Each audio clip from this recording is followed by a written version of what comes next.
অনেক দিনের বিক্ষিপ্ত কিছু ঘটনা আমাদের বিক্ষিপ্ত মনকে আজকে এই জায়গায় নিয়ে আসতে বাধ্য করেছে। আজকের ঘটনা থেকে যদি শুরু করি, গত 30 বা 23 তারিখ রাতের থেকে হলো আমাদের এক ছোট বোন, আমাদের এই হলেরই এক ছোট বোন, ও হলো একটা কাঠের টেবিল আর একটা টেবিল ফ্যান, যেহেতু অনেক গরম এখন, একটা কাঠের টেবিল আর টেবিল ফ্যান নিয়ে হলো হলে উঠতে যায় মাগরিবের একটু পর পর।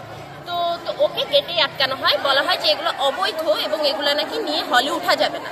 তো এরপর আমরা একটা এই হলে বৈধ জিনিসপত্রের একটা নতুন সংজ্ঞা শিখি। সেটা হলো হল থেকে যে আমাদের লাইট ছাড়া টেবিল প্রোভাইড করা হয়েছে আর একটা খাট প্রোভাইড করা হয়েছে, শুধুমাত্র নাকি এগুলাই বৈধ। এবং সেই বৈধতার পরিপ্রেক্ষিতে আমাদের কোনো নোটিশ না দিয়ে আজকে সকাল থেকে তার একটা ঝটিকা সফর শুরু করেছে।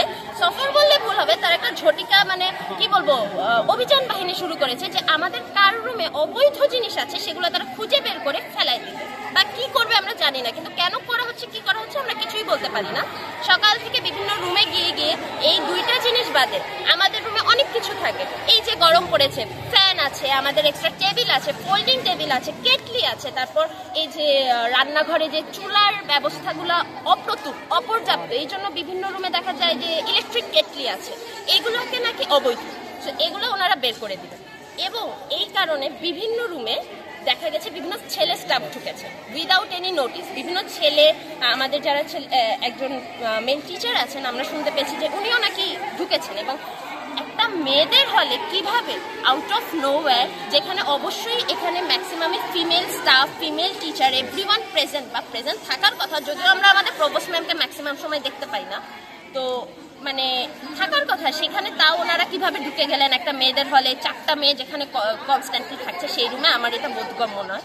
এবং এর কারণ হলো একটি, যে আমরা এখানে যে সুষ্ঠুভাবে আমরা এখানে থাকতে চাই উইথ আওয়ার ওন সেফটি এনশিওরিটি, যে আমাদের এখানে জীবনযাত্রার মান হ্যাম্পার হবে না, আমাদের এখানে নিজেদের সেফটি এনশিওর হবে। এবং আমরা সম্পূর্ণ আমাদের একটা হলে থাকার জন্য আমাদের যত রকম ইউটিলিটি দেওয়া হয়েছে, আমাদের যত রকম প্রমিস করা হয়েছিল, আমাদের যত রকম সার্ভিসেস এখানে থাকা উচিত, যেই লেভেলের থাকা উচিত, সেই সব কিছু যেন এনশিওর। গেস্ট রুম নিয়ে ঝামেলা, ওদের গেস্ট রুমে কেউ বসতে পারবে না, তারপর গার্ডিয়ান নিয়ে আসতে পারবে না, গার্ডিয়ান নিয়ে আসলে হচ্ছে রুমে উঠাইতে পারবে না, গার্ডিয়ান থাকতে পারবে না স্টুডেন্টদের সাথে। এটা কোন ধরনের নিয়ম আমি জানি না, কোনো হলে আছে কিনা সেটাও আমার অবগত নয়। অবশ্যই তো মেয়ে গার্ডিয়ান, তাই না? হ্যাঁ, মেয়ে গার্ডিয়ানও অ্যালাউ নয়।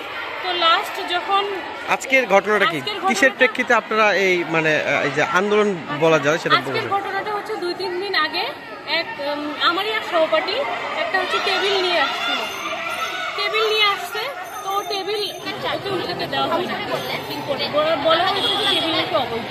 পরবর্তীতে পড়াশোনার টেবিল যেগুলো অবৈধ হয় আমি জানি না, আমার নিজেরও টেবিল আছে, আমি বঙ্গমাতা হলে ছিলাম আগে, তো বঙ্গমাতা হলে আমার নিজের টেবিল আছে, ওয়ার্ড্রোব আছে, তো আমি আমার প্রয়োজনীয় জিনিস হলের রুমে রাখতে পারবো না। এটা হল সুপার নির্ধারণ করে দিবে, হল প্রশাসন নির্ধারণ করে দিবে আমি কি জিনিস আমার রুমে রাখবো, সেটা তো হল প্রশাসন নির্ধারণ করে দেওয়ার কোনো কিছু নেই, কেউ না। তো আজকে যে ঘটনার জের ধরে এই আন্দোলনটা, সেটা হলো আমাদের ওই সহপাঠীকে টেবিল এ পর্যন্ত 2 দিন হলে এ পর্যন্ত রুমে নিয়ে যেতে দেওয়া হয়নি। পরবর্তীতে স্যার আজকে কোনো প্রকার ইনফরমেশন না দিয়ে হলে চলে যায়, রুমে চলে যায়। যাওয়ার পরে আমাদের যে শিক্ষক, মানে পুরুষ শিক্ষক যিনি হচ্ছে দায়িত্বে আছেন, তো উনি হচ্ছে আজকে কোনো প্রকার ইনফরমেশন না দিয়ে আমার সহপাঠীর রুমে চলে যায়। যাওয়ার পরে আমার সহপাঠী এবং হচ্ছে তার রুমমেটের সাথে অত্যন্ত অশোভন আচরণ করে। তাদের রুমে একটা আয়না আছে, তারা বলে আসে যে হচ্ছে আয়নাটাও নাকি অবৈধ।